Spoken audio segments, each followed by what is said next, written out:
I'm standing here with Paul Mackereth from Loughborough University in the UK. We're going to talk about a project that's called Reinvented Toilet at Loughborough. We're only going to talk about the user interface part of this project. There's more to it in terms of processing. My first question to you is, what makes your project or your research unique and stand out compared to the rest of these projects here? Okay, yeah. Well, one of the first things we really tried to do was make a low-cost toilet, but not sacrifice the appearance, the aesthetics, and the user's needs as well. So we knew it was vitally important to make sure that we considered users. Even if someone's poor, that doesn't mean they don't have aspirations and desires. So for us, it was all about making a low-cost toilet, but one that was aspirational as well. What have been your biggest successes, or the success in general, or achievements so far?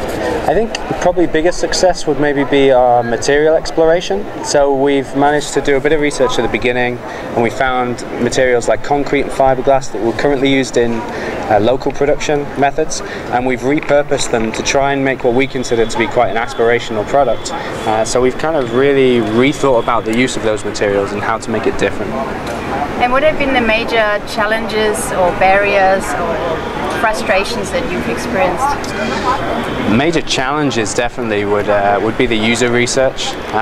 I think everyone's probably experienced the same kind of thing. Toilets is a very sensitive topic, so to try and get users to talk openly about their behaviours when they're in the private area that is the bathroom is very difficult. We managed to overcome that with film prototypes and some quite light-hearted discussions with some people who are open and willing to discuss their behaviours. And where do you see this, how many more years would you need of development before this could be rolled out on a very large scale? That's a very good question. We'd have to look at the tooling possibilities. We really want to be able to provide local companies with the ability to make this toilet for themselves. So to do that, we'd have to kind of make a master mold and then sell them molds from that. So the next stage for us would be to field test to see if this is a product that's actually aspirational, that people want, and check on the demand, and then we'd probably look to try and tool and get some batch production on the way and then take it from there really. And have you had any collaborations on certain aspects with the other grantees, any of the other designers or so? Well, we've all the way through since Barcelona, at least, the last convening we had, we've had a design working group. So we've been able to share ideas in a private forum with other grantees who are working on the user interface. We've definitely not shared as much as we could have done, and I think going ahead it would be really good to actually open some maybe direct collaborations with other teams, and I think would be stronger as a result. Great. So let's have a look at sure. Aspirational toilets. So this toilet here, if I give you a little demonstration, the whole idea was really to take a complicated ceramic toilet and break it down into three really simple components that could all be produced locally if they needed to be.